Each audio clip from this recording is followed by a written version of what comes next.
Youth ഗൈഡിലെ എല്ലാ പ്രേക്ഷകർക്കും സ്നേഹപൂർവ്വം സ്വാഗതം.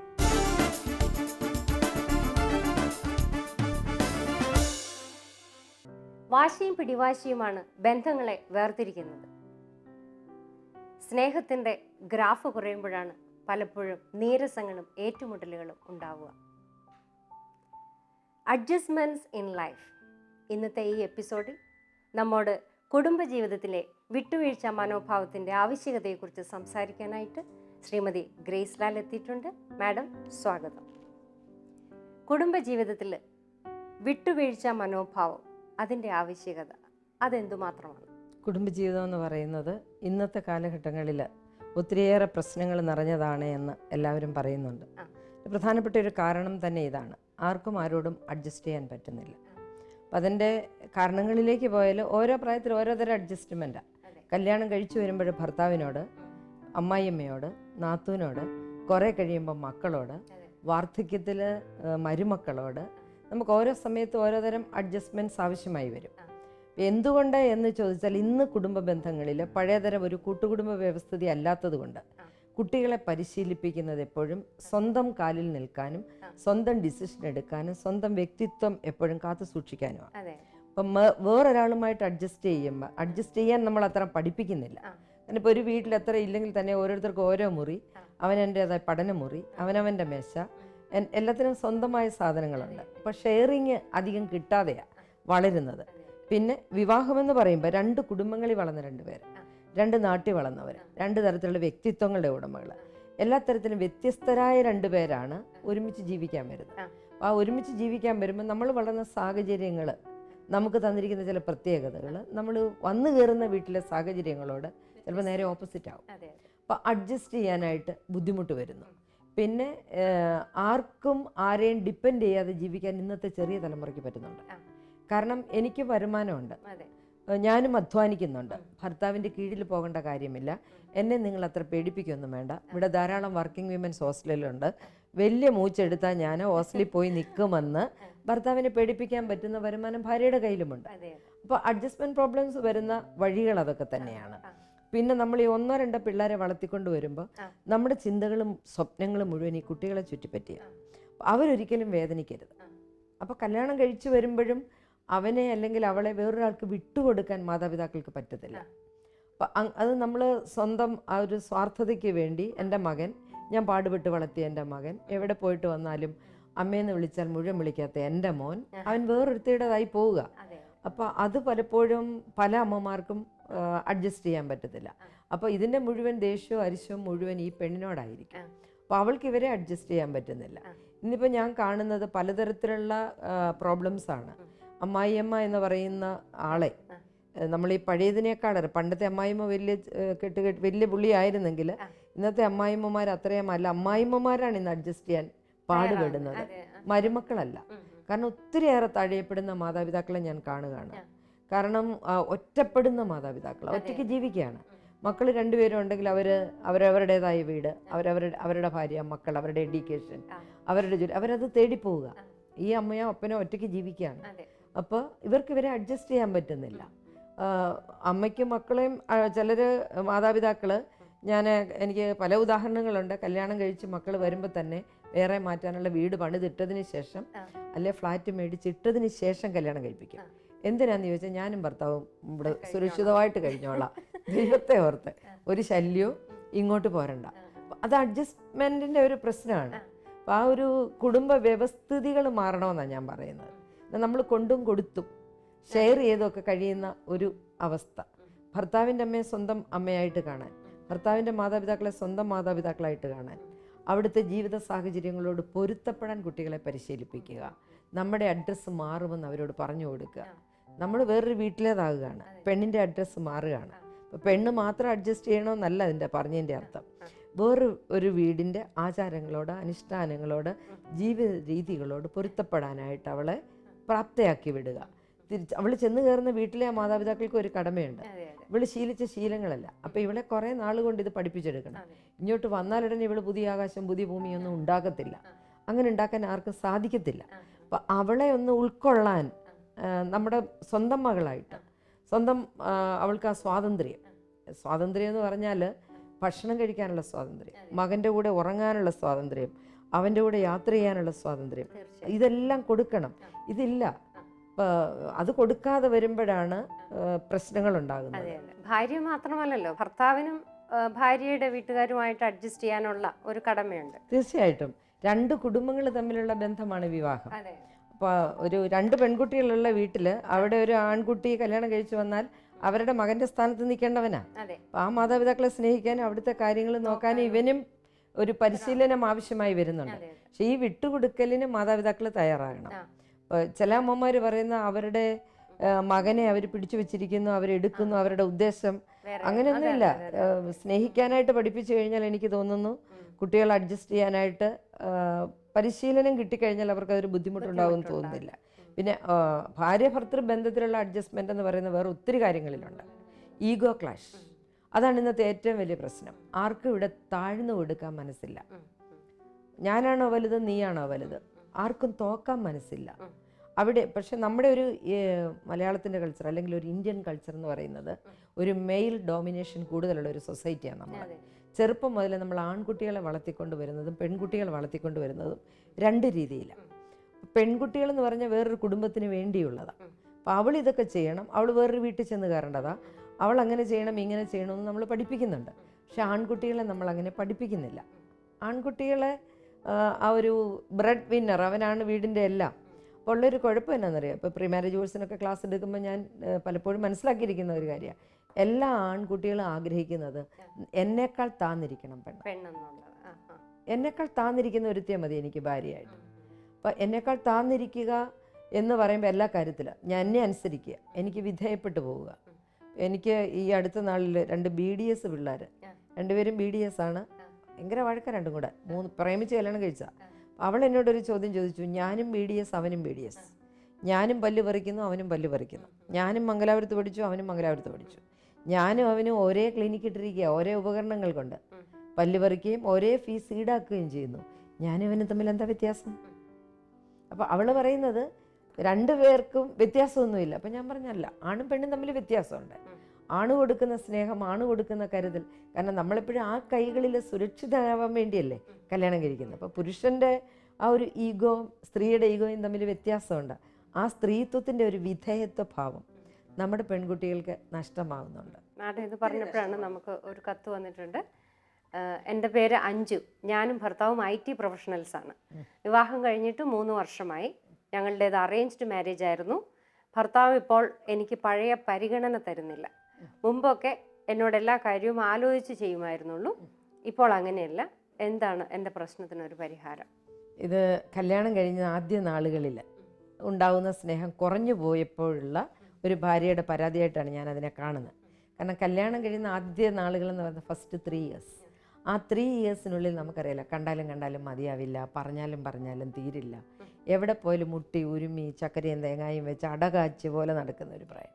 അപ്പോൾ അവരൊത്തിരി സംസാരിക്കുന്ന സമയം, ഒത്തിരി സംസാരിക്കാൻ അവർ സമയം ഉണ്ടാക്കും. അപ്പോൾ ആ ഒത്തിരി സംസാരിക്കുന്ന സമയത്ത് ഭർത്താവ് എല്ലാം പറയും. അപ്പോൾ ഭർത്താവിന് ആ ഭാര്യയോട് പറയാൻ ഒത്തിരി കാര്യങ്ങളുണ്ടാകും, ഭാര്യയ്ക്ക് കേൾക്കാനുണ്ടാകും. പക്ഷേ ഒരു 3 വർഷമൊക്കെ കഴിയുമ്പോൾ റിയാലിറ്റിയിലേക്ക് വരും. ഒരു റിയാലിറ്റിയിലേക്ക് വരുമ്പോൾ ആദ്യം ഒരു ഇമാജിനറി വേൾഡിലാണ്, ഒരു സ്വപ്ന ലോകത്തിലാണ്. കാരണം നമ്മളതുവരെ കണ്ടിട്ടില്ലാത്ത കുറച്ച് ലോകങ്ങളിലൂടെ, എല്ലാ തലങ്ങളിലൂടെയും നമ്മൾ പോകുമ്പോൾ ശരിക്കും അവിടെ ഒരു ഇമാജിനറി വേൾഡിലൂടെ നമ്മൾ പോകുന്ന ഒരു വൈകാരിക ഭാവങ്ങളാണ്. പക്ഷേ അത് കഴിഞ്ഞ് ഒരു 3 വർഷം കഴിഞ്ഞെന്ന് ഇപ്പോൾ പറയുന്നത്. 3 വർഷമൊക്കെ കഴിയുമ്പോഴത്തേക്ക് അടുത്ത 7 വർഷത്തിനുള്ളിൽ ഇവർക്കിടയിൽ ചില പ്രശ്നങ്ങൾ ഉടലെടുക്കുന്ന സമയം. സൈക്കോളജിസ്റ്റുകളുടെ ഒരു ഭാഷയാണ് first 3 years, next 7 years, next 14 years. ഒരു 3 സ്റ്റെപ്പാണ്. ഈ 7 ഇയേഴ്സ് കൊണ്ട് നമ്മൾ അടിയും കളിയും പഠിക്കും. അടിയും കളിയും പഠിക്കേണ്ട ഒരു സമയമാണിത്. ആ സമയത്ത് ചിലപ്പോൾ നമ്മുടെ കമ്മ്യൂണിക്കേഷൻ കുറയും. അത് ജീവിക്കാനുള്ള തത്രപ്പാടാണ്. ജോലിയിൽ കോൺസെൻട്രേറ്റ് ചെയ്യണം, കൂടുതൽ പൈസ ഉണ്ടാവണം, ചിലപ്പോൾ കൊച്ചുണ്ടായിട്ടുണ്ടാവും, അതിൻ്റെയൊക്കെ ബുദ്ധിമുട്ടുകൾ, നമുക്ക് വീടുണ്ടാവണം. അല്ലെങ്കിൽ വാടക വീടാണെങ്കിൽ അതിൻ്റെ വാടക, ശമ്പളം ഇതെല്ലാം കൂടെ മെയിൻറ്റെയിൻ ചെയ്യണം. അപ്പോൾ പലപ്പോഴും നേരത്തെ കൊടുത്ത ടൈം, സ്പേസ് അവൾക്ക് കിട്ടുന്നില്ല. അതാണ് ഇവളുടെ പ്രശ്നം എന്ന് പറയുന്നത്. അതായത് പണ്ട് എനിക്ക് കിട്ടിയിരുന്ന സ്പേസ് എനിക്കിപ്പോൾ ഇല്ല. പണ്ട് എന്നോട് പറഞ്ഞതെല്ലാം ഇപ്പം പറയുന്നില്ല. അപ്പം അത് രണ്ടുപേർക്കും ഒന്ന് അഡ്ജസ്റ്റ് ചെയ്യാൻ പറ്റിയാൽ മതി. നമ്മൾ കുറച്ച് മനസ്സിലാക്കണം. അതിൽ ജോലിയുടെ തിരക്ക് കാണും. പഴയ പറഞ്ഞതുപോലെ എപ്പോഴും പറഞ്ഞുകൊണ്ടിരിക്കാൻ പറ്റത്തില്ല. പോകുന്ന വഴിക്ക് എപ്പോഴും മെസ്സേജ് അയച്ചുകൊണ്ടിരിക്കാൻ പറ്റത്തില്ല. പിന്നെ അല്ലെങ്കിൽ ഇടയ്ക്കെപ്പോഴും എവിടെയാന്ന് വിളിച്ചു ചോദിച്ചുകൊണ്ടിരുന്നാൽ അവനത് ശല്യമായിട്ട് ഫീൽ ചെയ്യുക. അപ്പോൾ ചെയ്യേണ്ട ഭാഗം രണ്ടുപേരും മനസ്സിലാക്കുക. ബിസിയാണ്, നമ്മൾക്ക് നമ്മുടെ നിലനിൽപ്പിൻ്റെ പ്രശ്നമാണ്, ഇത് അരിയുടെ പ്രശ്നമാണ്. അപ്പോൾ അതിൻ്റെ സമയത്ത് ചിലപ്പോൾ എല്ലാം പറയാൻ കഴിഞ്ഞെന്ന് വരത്തില്ല. പക്ഷെ ഇവർക്ക് ചെയ്യാൻ പറ്റുന്ന ഒരു നല്ല കമ്മ്യൂണിക്കേഷൻ സിസ്റ്റം ഉണ്ടാക്കിയെടുക്കാം. എല്ലാ ദിവസവും അവർ ഒരുമിച്ചാണ് ജീവിക്കുന്നതെങ്കിൽ വൈകുന്നേരം ഉറങ്ങാൻ പോകുന്നതിന് മുമ്പ് ഭക്ഷണമൊക്കെ കഴിഞ്ഞ് പ്രാർത്ഥനയൊക്കെ കഴിഞ്ഞ് ഒരു 10-15 മിനിറ്റ് നേരം തുറന്ന് സംസാരിക്കാനായിട്ട് ചില സമയം കണ്ടെത്തുക. അത് ഒന്നുകിൽ ബെഡ്റൂം ആകാം, ഇല്ലെങ്കിൽ പുറത്ത് എവിടെയെങ്കിലും ഇരുന്നാകാം, സിറ്റ് ഔട്ടിലിരുന്നാകാം, എവിടെയെങ്കിലും. അപ്പോൾ ആ തുറന്ന് സംസാരിക്കുമ്പോൾ ഇന്നൊക്കെ എന്നൊക്കെ ഉണ്ടായി കേൾക്കട്ടെ പറ, അല്ലെങ്കിൽ ഇന്ന് എപ്പോഴാണ് ഭക്ഷണം കഴിച്ചത്, അല്ലെങ്കിൽ എപ്പോഴാണ് വന്നത്. അപ്പോൾ അവർക്ക് തുറന്ന് പറയാം. അവർക്ക് ചെയ്യാൻ പറ്റുന്ന ഒരു കാര്യമാണ്. ഇനി ഇവർ അകലെയാണ് താമസിക്കുന്നത്. ഇപ്പോൾ IT പ്രൊഫഷണൽ ആയതുകൊണ്ട് ഇവർക്ക് 2 ടൈം ആയിരിക്കും. അവർക്ക് ചിലപ്പോൾ കൂടുതൽ ടൈം കിട്ടത്തില്ല. അപ്പോൾ ആ സമയത്ത് ചെയ്യാൻ പറ്റുന്നത് ആഴ്ചയിൽ ഒരു ദിവസമെങ്കിലും അവരൊരുമിച്ച് വരുന്ന സമയത്ത് കുറച്ച് സമയം മാറ്റി വെക്കുക. ഇനി ഭാര്യ ഒരിടത്തും ഭർത്താവ് ഒരിടത്തുമാണ് ജീവിക്കുന്നതെങ്കിൽ അവരോട് ഞാൻ പറയാറുണ്ട്, വൈകിട്ട് ഉറങ്ങാൻ പോകുന്നതിന് മുമ്പ് ഒരു 10 മിനിറ്റ് നേരം ഒന്ന് വിളിക്ക്, എന്നൊക്കെ ഉണ്ടായിരുന്നു, ഒരു പ്രെയർ. ഞാൻ അവരോട് എല്ലാവരോടും പറഞ്ഞു കൊടുക്കാറുണ്ട്. ഒരു സ്വർഗസ്ഥനായ പിതാവേ, അല്ലെങ്കിൽ ഒരു നന്മ നിറഞ്ഞ പറയും, ഒരു ത്രിത്വസ്തുതി. അത് ഫോണിൽ കൂടെ അങ്ങ് ചൊല്ലുന്നതുകൊണ്ട്, അതിൻ്റെ ബാക്കി പങ്കാളി ചൊല്ലുന്നത് കൊണ്ട് അതൊരു സുഖമാണ്. അത് മനസ്സിന് ഇപ്പം ഞാൻ സ്വർഗസ്ഥനായ പിതാവ് ചൊല്ലി, മറ്റേ ആൾ ബാക്കി ചൊല്ലി, ഞാൻ നന്മ അറിഞ്ഞു പറയും. അപ്പോൾ നമ്മൾ എത്ര അകലങ്ങളിലാണേലും നമ്മൾ ഒരുമിച്ച് പ്രാർത്ഥിച്ച ഒരു അനുഭവം കിട്ടും, സംസാരിച്ച ഒരു അനുഭവം കിട്ടും. ഇത് വാശിയും വൈരാഗ്യവും മനസ്സിൽ ദേഷ്യവും അരിശവും ഒക്കെ ആയിട്ട് ഇത് തീർക്കുക നമുക്കൊരിക്കലും സമാധാനം ഉണ്ടാവില്ല. ഇപ്പം ഈ വിട്ടുവീഴ്ച എന്ന് പറഞ്ഞാൽ വിട്ട് വീഴണം. രണ്ടുപേരോട് ഒരുമിച്ച് വീഴരുത്. ഞാൻ പറയുന്ന ഒരാൾ ചൂടാകുമ്പോൾ മറ്റേ ആൾ ചൂടാവാണ്ടിരിക്കുക. ഇപ്പം എല്ലാ മനുഷ്യർക്കും എപ്പോഴും ഒരേ മൂടായിരിക്കില്ല.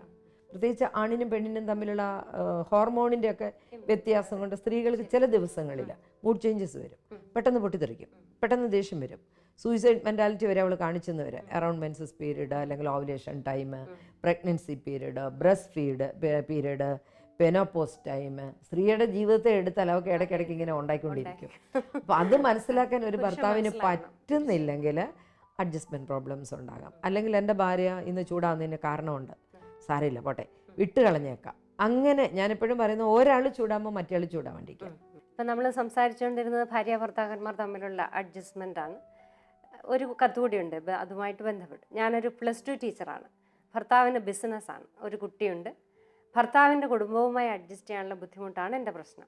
കർഷക കുടുംബത്തിലെ രീതികളുമായി എനിക്ക് എല്ലാ കാര്യത്തിലും പൊരുത്തപ്പെടാനാകുന്നില്ല. ഞാൻ എന്ത് ചെയ്യണം? മുണ്ടക്കയത്ത് നിന്നാണ് കത്ത്. മുണ്ടക്കയം എന്ന് പറയുന്നത് മലയോര മേഖലയാണ്, കാർഷിക മേഖലയാണ്. അവിടുന്ന് +2 ടീച്ചറാകാൻ വേണ്ടി ഒരു പക്ഷേ ഹോസ്റ്റലൊക്കെ നിന്ന് പഠിക്കാൻ വേണ്ടി ടൗണിലെങ്ങാനും ഭർത്താവിൻ്റെ കുടുംബമായിരിക്കണം മുണ്ടക്കയത്ത്. അതാണല്ലോ കർഷക കുടുംബത്തിലെ രീതികളുമായി. ഇപ്പം ഇവർ പുറത്ത് എവിടെയെങ്കിലും പഠിച്ചതായിരിക്കും. പക്ഷേ അത് കല്യാണം ആലോചിക്കുന്നതിന് മുമ്പ് വീട്ടുകാർ ചെയ്യേണ്ട ഒരു കാര്യമാണ്. കാരണം ടൗണിൽ വളർന്ന ഒരു പെണ്ണിനെ ഗ്രാമത്തിൽ കൊണ്ട് കെട്ടിക്കുമ്പോഴും, ഗ്രാമത്തിൽ വളർന്ന ഒരു പെണ്ണിനെ ടൗണിൽ കൊണ്ട് കെട്ടിക്കുമ്പോഴും, വിദേശത്ത് വളർന്ന ഒരു പെണ്ണിനെ നാട്ടിൽ കെട്ടിക്കുമ്പോഴും ഒക്കെ പ്രോബ്ലംസ് ഉണ്ടാവാം. കാരണം അവർ വളർന്നു വന്ന ആ ഒരു സാഹചര്യങ്ങളിൽ നിന്ന് ഡിഫറെൻ്റ് ആയിട്ട് അവർക്ക് ചേരാൻ പറ്റാത്ത ഒത്തിരി കാര്യങ്ങൾ അവിടെ വരും. പക്ഷേ ഈ കുട്ടിയെ സംബന്ധിച്ചിടത്തോളം ഇവള് ടീച്ചറാണ്. അപ്പോൾ പിള്ളേരെ പരിശീലിപ്പിച്ചെടുക്കുന്നയാളാണ്. കുട്ടികളെ നമ്മൾ പഠിപ്പിക്കുന്നത് എന്താണ്? നന്മയല്ലേ, നന്മയുടെ വഴികളല്ലേ. സ്വയം അഡ്ജസ്റ്റ് ചെയ്യാൻ മേലാത്ത ഒരാളെങ്ങനെ നന്മയുടെ വഴികൾ പഠിപ്പിക്കും? അപ്പം ഞാൻ ആ ടീച്ചറോട് പറയുന്നത്, ഈ ഒരു മനുഷ്യനുണ്ടല്ലോ, ഈ ഭർത്താവ് എന്ന് പറയുന്ന മനുഷ്യൻ, ആ മനുഷ്യനെ നമുക്കായി വളർത്തിത്തന്ന 10, 28, 30 വയസ്സ് വരെ വളർത്തിത്തന്ന ഒരു പാരൻസ് ഉണ്ട് അവിടെ. ആ മനുഷ്യനെ നമുക്കായി വളർത്തിത്തന്ന അവരോട് അതിനുള്ള നന്ദി കാണിക്കാമല്ലോ. അത്രേ ഞാൻ പറയുന്നുള്ളൂ. ഒരു സ്നേഹം കാണിക്കാം, നന്ദി കാണിക്കാം. അപ്പോൾ അതിനു വേണ്ടി ആ മനുഷ്യനുണ്ട് അവരെ നമുക്ക് സ്നേഹിക്കാനും അഡ്ജസ്റ്റ് ചെയ്യാനും ശ്രമിക്കാൻ സാധിക്കും. പിന്നെ കർഷക കുടുംബവുമായിട്ട് അഡ്ജസ്റ്റ് ചെയ്യുന്നില്ല എന്ന് പറയുമ്പോൾ പശുവിനെ വളർത്താൻ പറ്റത്തില്ലായിരിക്കും, അല്ലെങ്കിൽ അതിൻ്റെ ചാണകം വാരാൻ പറ്റത്തില്ലായിരിക്കും. പക്ഷെ ഇതൊക്കെ ഒന്ന് പരിശീലിച്ച് കഴിഞ്ഞാൽ വലിയ പാടൊന്നും ഇല്ല. സ്നേഹിക്കുന്നവർക്ക് വേണ്ടി എന്തും ചെയ്യാൻ പറ്റും നമുക്ക്. That is love. Marital love എന്ന് പറയുന്നതല്ലേ. സ്നേഹത്തിനൊരു നിർവചനം പറഞ്ഞാൽ വേറൊരാൾക്ക് വേണ്ടി എന്തും ചെയ്യാനുള്ള, എന്തും കൊടുക്കാനുള്ള, എന്തും ഉപേക്ഷിക്കാനുള്ള നല്ല മനസ്സാണ്. ആ എന്ത് ഉപേക്ഷിക്കാനുള്ള നല്ല മനസ്സ്. ഇപ്പം നമ്മുടെ വീട്ടിൽ നമ്മൾ ചായ കുടിച്ച് പഠിച്ചു. ഹസ്ബൻഡിൻ്റെ വീട്ടിൽ മലയോര കർഷകരാണ്. അവർ നല്ല ഒന്നാം തരം കാപ്പിക്കുരു വറുത്ത് പൊടിച്ച് രാവിലെ നല്ല ചൂട് കട്ടൻ കാപ്പി. ഞാൻ കാപ്പി കുടിക്കത്തില്ല എന്ന് പറയുന്നതിനേക്കാൾ നമ്മൾ അത്രയും പേരെ ചായ കുടിപ്പിക്കാൻ പഠിപ്പിക്കുന്നതിനേക്കാൾ എളുപ്പം ആ കാപ്പിയിൽ ഇത്തിരി കുടിക്കാൻ ശീലിക്കുന്നതാണ്. ആദ്യം നമുക്കൊരു സിപ്പ് മതിയായിരിക്കും, പിന്നെ കുറച്ച് കഴിയുമ്പോൾ ഒരു കവിളാകും, കുറച്ച് കഴിയുമ്പോൾ അരക്കപ്പാകും, പിന്നെ നമുക്കത് മനസ്സിലാകും ഭർത്താവിൻ്റെ ഇഷ്ടങ്ങളുമായിട്ട് ചേരാൻ. അത് വാശി പിടിച്ചിട്ട് കാര്യമൊന്നുമില്ല. തിരിച്ചും ഇപ്പോൾ ഞാൻ പറയുന്നൊരു കാര്യം, നമ്മുടെ വീട്ടിലതിൽ അവളെയും അടിച്ചേൽപ്പിക്കണ്ട. അവരുടെ കുറച്ച് സമയം അഡ്ജസ്റ്റ് ചെയ്യാനുമുള്ള സമയം കൊടുക്കുക. മറ്റൊരു കുടുംബത്തിൽ നിന്ന് വന്ന പെൺകുട്ടിയാണ്, അവൾ ഈ കുടുംബവുമായിട്ട് അഡ്ജസ്റ്റ് ചെയ്ത് വരാനും സ്വല്പം സമയമെടുക്കും. അത് അവിടുത്തെ മാതാപിതാക്കളും ഭർത്താവും ഒക്കെ മനസ്സിലാക്കേണ്ട കാര്യം. തീർച്ചയായിട്ടും ഒരു പെണ്ണ് വന്നു കയറുമ്പോഴേ അവൾക്കൊരു മാർക്ക് ഇട്ട് വെക്കരുത്. അവളെ കൊണ്ട് പറ്റത്തില്ല, അല്ലെ അവളെ കൊണ്ട് പറ്റും, അങ്ങനെ മാർക്കിടേണ്ട കാര്യമില്ല. ടൈമാണ് ഞാനെപ്പോഴും പറയുന്ന സമയം. നമുക്ക് സമയം വേണം. ആ സമയം കൊണ്ട് അവൾ പരിശീലിച്ച് വരും. പിന്നെ പെൺകുട്ടികളോട് ഞാൻ പറയുന്നത്, ദൈവം നിശ്ചയിക്കുന്നതാണ് നമ്മുടെ ഭർത്താവ് എന്ന് പറയുന്നത്. ആര് കണ്ടുപിടിച്ചാലും, അത് മാട്രിമോണിയലിൽ വന്നാലും ബ്രോക്കർ കൊണ്ടുവന്നാലും അത് ഈശ്വര നിശ്ചയമാണ്. സ്നേഹം അഡ്ജസ്റ്റ്മെൻ്റാണ്. സ്നേഹിക്കുന്ന ആൾക്ക് വേണ്ടി നമ്മൾ അഡ്ജസ്റ്റ് ചെയ്യുന്നു. ഇപ്പോൾ പട്ടിണിയുള്ള വീടുകൾ, ഒരു നേരം പോലും ചുവന്നര ആഹാരം കഴിക്കാത്ത ഭാര്യ ഭർത്താക്കന്മാർക്കിടയിൽ എത്രയോ നന്നായി അവർ സ്നേഹിക്കുന്നു, എത്രയോ നന്നായി അവർ സെക്സ് എല്ലാ കാര്യങ്ങളും അവർ എൻജോയ് ചെയ്യുന്നു. എല്ലാം തികഞ്ഞ AC റൂമിൽ ഉറങ്ങുന്ന ഭാര്യ ഭർത്താക്കന്മാർക്കിടയിലാണ് അങ്ങോട്ടും ഇങ്ങോട്ടും കൂനമ്പാലയ്ക്ക കിടക്കുന്ന പോലെ കിടക്കുന്ന അവസ്ഥ വരുന്നത്. 2 ദിവസത്തേക്ക് തിരിഞ്ഞ് കിടക്കുന്ന, അല്ലെ 2 മുറിയിൽ ഉറങ്ങുന്ന. അത് ഇന്ന് എനിക്ക് തോന്നുന്നത് ഒരു 30% അല്ലെങ്കിൽ ഒരു 40% ദാമ്പത്യ ബന്ധങ്ങളിലും ഭാര്യ ഭർത്താക്കന്മാർ 2 മുറിയിൽ ഉറങ്ങുന്നു. പുറം ലോകം അറിയുന്നില്ലെന്നുള്ളതേ ഉള്ളൂ. അഡ്ജസ്റ്റ് ചെയ്യാൻ പറ്റുന്നില്ല. ചിലപ്പോൾ ഒരാൾക്ക് AC വേണം, മറ്റേ ആൾക്ക് AC വേണ്ട. ഒരാൾക്ക് ഫാൻ വേണം, മറ്റേ ആൾക്ക് ഫാൻ വേണ്ട. എന്നിട്ട് നിസ്സാര പ്രശ്നമാണ് ഇവർക്ക് അഡ്ജസ്റ്റ് ചെയ്യുമ്പോൾ ഇവർ വേറെ മുറി പോയി കിടക്കും. അപ്പം ഞാൻ ചോദിക്കാണ്ട് നല്ലൊരു കമ്പിളി എടുത്ത് പുതച്ചിട്ട് ഈ ഫാനിൻ്റെ കീഴേ അങ്ങ് കിടക്കുക. മറ്റേ ആളുടെ കൂടെ ഇല്ലേ കിടക്കുന്നത്. അതെനിക്ക് പറ്റത്തില്ല. എനിക്ക് കമ്പിളിയൊക്കെ അലർജിയാണ്. അപ്പം എനിക്ക് വേറെ മുറി പോയി കിടക്കണം. ഇതൊക്കെ സ്വാർത്ഥതയാണെന്ന് എനിക്ക് തോന്നുന്നത്. അത് നമുക്ക് വിട്ടുകൊടുക്കാൻ പറ്റാതെ വരുന്നതാണ്. പിന്നെ തുറന്ന് സംസാരിക്കുന്ന സൗഹൃദങ്ങൾ കുറവ്. എനിക്ക് തോന്നുന്നു ഇപ്പോഴേ ഈ ഒരു കുടുംബങ്ങളിൽ അവാർഡ് ഫിലിം പോലെയുള്ള ഒരവസ്ഥ. വളരെ കുറച്ച് സംസാരിക്കുന്നുള്ളൂ. ഒരു 5 വാക്കൊക്കെ ഉണ്ടെങ്കിൽ നമുക്ക് കുടുംബജീവിതം കൊണ്ടാകും. 5 വാക്കൊക്കെ മതി. ഒന്ന് ഞാൻ പറയും, ഭർത്താവ് പഠിക്കേണ്ട 2-3 എണ്ണം ഉണ്ട്. ഒന്ന് ചോറയെന്ന് പറയണം, അപ്പോൾ ഭാര്യ വിളമ്പി എന്ന് പറയണം. പിന്നെ ഭർത്താവ് കഴിച്ച് കഴിയുമ്പോൾ എടുത്തോ എന്ന് പറയണം, ഭാര്യ എടുത്തോണ്ട് പോയിക്കോളും. കാപ്പി അല്ലെ ചായ അല്ലെ പോകുക, ഇത്രേ ഉള്ളൂ. അപ്പോൾ അവിടെയാണ് പ്രശ്നം. നമുക്ക് തുറന്ന് പറയാൻ ഒരു കുടുംബത്തിൽ ഒരു കമ്മ്യൂണിക്കേഷൻ ഇല്ലെങ്കിൽ, ഹസ്ബൻഡ് വൈഫ് തമ്മിൽ തുറന്ന് സംസാരിക്കുന്ന ആ ഒരു നല്ല സൗഹൃദമില്ലെങ്കിൽ നമ്മൾ വേറെ സുഹൃത്തുക്കളെ തേടിപ്പോവും. അവിടെയാണ് പ്രശ്നം. എന്നെ കേൾക്കാൻ ഒരാൾ വേണ്ടേ? കണ്ടിട്ട് പോലും ഇല്ലാത്ത ഫോണിൽ കൂടെ കിട്ടുന്ന ഒരാളോടായിരിക്കും ചിലപ്പോൾ ഭാര്യ സംസാരിക്കുന്നത്. കാരണം എന്നെ കേൾക്കാൻ ഒരാളെ കിട്ടി, അല്ലെങ്കിൽ എൻ്റെ ചിലപ്പോൾ വീട്ടിലോട്ടായിരിക്കും വിളിച്ചു പറയുന്നത്, അല്ലെ ചേച്ചിമാരോടായിരിക്കും, ഇല്ല നാത്തുമാരോടായിരിക്കും, അല്ലെ സുഹൃത്തുക്കളോടായിരിക്കും. നമ്മുടെ വീട്ടിലെ പ്രശ്നങ്ങളാണ് ഈ വിളിച്ച് പറഞ്ഞുകൊണ്ടിരിക്കുന്നത്. അപ്പോൾ അതായത് നമ്മൾ രഹസ്യമായി സൂക്ഷിക്കേണ്ട പലതും അങ്ങാടി പാട്ടായിട്ട് മാറുക. ആ തുറന്ന് സംസാരിക്കുന്ന സൗഹൃദങ്ങളാണ് നമ്മളെ അഡ്ജസ്റ്റ് ചെയ്യിക്കാനായിട്ട് കൂടുതൽ സഹായിക്കുന്നത്. ഞാൻ എപ്പോഴും പറയാറുണ്ട്, ഹസ്ബൻഡായാലും വൈഫായാലും നല്ലൊരു ലിസണർ ആവണം. തീർച്ചയായിട്ടും നല്ലൊരു ലിസണർ, ഒരു ശ്രോതാവായി മാറണം. അപ്പോൾ ആ ശ്രോതാവായി മാറുകയാണെങ്കിൽ നമ്മുടെ പിരിമുറുക്കായി. അവൾക്ക് അതൊന്നും മതി, കുറച്ചു നേരം ഞാൻ പറയുന്ന കലബലാന്നുള്ള വർത്തമാനം ഒന്ന് കേട്ടിരിക്കാനുള്ള ഒരു മനസ്സുണ്ടാവും. അതെ അല്ലേ? ഞാൻ പറയും, പണ്ടത്തെ അമ്മച്ചിമാരെ അപ്പച്ചന്മാർ പറമ്പിലൂടെ പണിയുമ്പോൾ ഒന്നുകിൽ അവരുടെ പുറകെ നടന്ന് പറയും. ഇനി അവരോട് പറയാൻ പറ്റുന്നില്ലെങ്കിൽ അവർ പശുവിനോടും കോഴിയോടും ഒക്കെ വർത്താനം പറഞ്ഞുകൊണ്ടായിരുന്നത്. അവരാൾക്കും അന്നലിക്കുട്ടി ചെന്നു പശുവിനെ ഒന്ന് തടവി, അതിനോട് എന്നാ ഉണ്ടടാ വിശേഷം, അല്ലെ എന്നാ ഉണ്ടടി എന്നൊക്കെ ചോദിച്ചു. നീ വെള്ളം കുടിച്ചില്ലേടി, പുല്ല് തിന്നില്ലേടി. ഇവർ കമ്മ്യൂണിക്കേറ്റ് ചെയ്യുന്നുണ്ട്. കോഴിയോട്, പട്ടിയോട്, പൂച്ചയോട് ഇവർ കമ്മ്യൂണിക്കേറ്റ് ചെയ്തുകൊണ്ടായിരുന്നിരുന്നു അന്നത്തെ സ്ത്രീകൾ. അല്ലെങ്കിൽ മക്കളുണ്ടല്ലോ എപ്പോഴും അവരോട്. ഇപ്പോൾ ഉള്ള കുഴപ്പം അങ്ങനെ അല്ലല്ലോ, ആരുമില്ല കമ്മ്യൂണിക്കേറ്റ് ചെയ്യാൻ. അപ്പോൾ തുറന്ന സൗഹൃദങ്ങളാണ് നമ്മുടെ കുടുംബങ്ങളിൽ അത്യാവശ്യമായിട്ട് വേണ്ടത്. എല്ലാം നമുക്ക് എക്സ്പെക്റ്റ് ചെയ്യാൻ പറ്റില്ലല്ലോ. എല്ലാം തികഞ്ഞ ഒരാളെ പങ്കാളിയെ കിട്ടാൻ, അല്ലെ എല്ലാം തികഞ്ഞ ഒരു കുടുംബം കിട്ടാൻ, അതൊന്നും നമുക്ക് പറ്റില്ല. അത് വെറും സ്വപ്നത്തിലോ കഥയിലോ സിനിമയിലോ ഒക്കെ കാണുന്ന. അപ്പോൾ സിനിമയിലോ സീരിയലിലോ കാണുന്ന ഭർത്താവിനെ പോലെയോ ഭാര്യയെ പോലെയോ ഒന്നും നമുക്കുണ്ടാവില്ല. അപ്പോൾ നമ്മൾ റിയാലിറ്റിയിലേക്ക് ഇറങ്ങി വരണം, യാഥാർത്ഥ്യ ബോധത്തിലേക്ക് ഇറങ്ങി വരണം. അപ്പോൾ ആ യാഥാർത്ഥ്യ ബോധത്തിൽ വരുമ്പോൾ നമുക്ക് അഡ്ജസ്റ്റ് ചെയ്യാൻ പറ്റും. ഇന്നത്തെ പെൺകുട്ടികളോട് ഞാൻ പ്രത്യേകിച്ച് പുതിയ കല്യാണമൊക്കെ കഴിച്ചു വരുന്ന പെൺകുട്ടികളോട്, മാതാപിതാക്കളുമായിട്ട് ചേർന്ന് കുറേ നാൾ നിൽക്കണം. ആ മാതാപിതാക്കളുമായിട്ട് ചേർന്ന് നിൽക്കുമ്പോൾ അവരെങ്ങനെ ഇത്രയൊക്കെ ഉണ്ടാക്കിയെടുത്ത്, അവരെങ്ങനെയാണ് കഷ്ടപ്പെടുന്നത്, എന്തായിരുന്നു അവരുടെ ജീവിത രീതികൾ. നമുക്ക് പഠിക്കാൻ പറ്റും. ബന്ധങ്ങളെക്കുറിച്ച് ഒക്കെ മാതാപിതാക്കളിൽ നിന്നാണ് നമ്മൾ പഠിക്കുന്നത്. ഇപ്പോഴത്തെ അമ്മച്ചിമാർ വന്ന് പറയുന്ന ഒരു കാര്യം എന്താ പറയുക, നേരം വെളുത്ത പെൺകുട്ടികൾ എഴുന്നേൽക്കില്ല. 8 മണി 10 മണി ഓരോരുത്തർ എഴുന്നേറ്റ് വരുന്ന സമയമാണ്. അമ്മ പറയുന്നത് അവർ പറഞ്ഞാൽ കുഴപ്പമാണ്, അതുകൊണ്ട് അവർ മിണ്ടാതിരിക്കുകയാണ്. പാമ്പിള്ളേരോട് ഞാൻ പറയും, നിങ്ങളെ മനസ്സിലാക്കണം. അമ്മ പ്രായമായിരിക്കുക, എഴുന്നേറ്റ് ചെന്നൊരു ചായ ഇട്ട് കൊടുക്കുക, അല്ല നീ പോയി ഒരു കാപ്പി എനിക്ക് എടുത്തോണ്ടോ, ആ കൂട്ടത്തിൽ അമ്മയ്ക്കൂടൊന്ന് കൊടുത്തേക്ക്, അല്ല അപ്പനോടൊന്ന് കൊടുത്തേക്ക്. അപ്പം അങ്ങനെ പണ്ട് നമ്മുടെ വീടുകളിൽ സൂര്യൻ ഉദിക്കുന്നതിന് മുമ്പ് എഴുന്നേറ്റ് മിറ്റം തൂത്ത് തേച്ച് മെഴക്കി അടുക്കളയിൽ കയറി സ്ത്രീകൾക്ക് അങ്ങനെ ഒരു ലോകം ഉണ്ടായിരുന്നു. തോബിത്തിൻ്റെ പുസ്തകത്തിൽ നമുക്കറിയാം, സാറായോട് റഘുവേൽ പറയുന്നുണ്ട് മകളോട്, പിന്നെ ഈ വീട് നിൻ്റെ വീടല്ല, ഇന്നു മുതൽ നിൻ്റെ ഭർത്താവിൻ്റെ വീടാണ് നിൻ്റെ വീട്, നിൻ്റെ ഭർത്താവിൻ്റെ മാതാപിതാക്കളാണ് നിൻ്റെ മാതാപിതാക്കൾ, നീ അവിടെ പോയി ആ കുടുംബത്തിന് വേണ്ടി ജീവിക്കണം. ഒരപ്പൻ മകൾക്ക് കൊടുക്കുന്ന ഉപദേശമാണ്. അവസാനം കണ്ണുകൾ നിറഞ്ഞൊഴുകിക്കൊണ്ട് വൃദ്ധനാണ് ഈ റഘുവേല്. റഘുവേല് പറയുന്നുണ്ട്, നിന്നെക്കുറിച്ച് നല്ലത് മാത്രം കേൾക്കാൻ ഈ വൃദ്ധന് ഇടവരട്ടെ. എന്നാ നല്ല ഉപദേശം എല്ലാം ഉണ്ട് അതിനകത്ത്. മോളെ, നിന്നെക്കുറിച്ച് നല്ലത് മാത്രം എനിക്ക് കേൾക്കണം, നിന്റെ ഭർത്താവിൻ്റെ വീട്ടിൽ നിന്ന് മോശമായതൊന്നും എനിക്ക് കേൾക്കാൻ ഇടവരരുതേ എന്നാണ് മകൾക്ക്. അല്ലാതെ അവിടെ എന്തെങ്കിലും പ്രശ്നം ഉണ്ടായെങ്കിൽ ഒരു മിസ്ഡ് കോൾ തന്നാൽ മതി, പപ്പ ഓടി വരാം, മമ്മി ഓടി വരാമെന്നൊന്നും അല്ല അവിടെ പറഞ്ഞത്. ഒരു നല്ല ഉപദേശം അത്. ആ ഉപദേശം കൊടുത്തു വിടാനായിട്ട് മാതാപിതാക്കൾ ശ്രമിക്കുക. എവിടെയാണെങ്കിലും നിങ്ങൾ നന്നായി ജീവിക്കുക, സാഹചര്യങ്ങളോട് പൊരുത്തപ്പെടുക, നന്മ നിറഞ്ഞ കുഞ്ഞുങ്ങളായിട്ട് അവരെ മറ്റ് കുടുംബങ്ങൾക്ക്, അവർ ചെന്ന് കയറുന്ന കുടുംബത്തിന് ഒരു അസറ്റായിട്ട്, അവർക്കൊരു സൗഭാഗ്യമായിട്ട് മാറാനായിട്ട് അവരെ പ്രാപ്തരാക്കി വിടുക. ചെറുപ്പം മുതലേ പരിശീലിപ്പിച്ച് വിടുക. അപ്പോൾ അഡ്ജസ്റ്റ് ചെയ്യാൻ പറ്റും.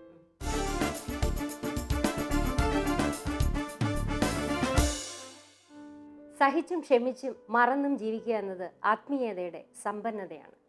ക്ഷമിക്കാൻ പറ്റാത്തവൻ രോഗിയാണ്. തിരിച്ചറിവിൻ്റെ തീരങ്ങളിലേക്ക് വിട്ടുവീഴ്ച മനോഭാവത്തോടെ എത്തിച്ചേരാം.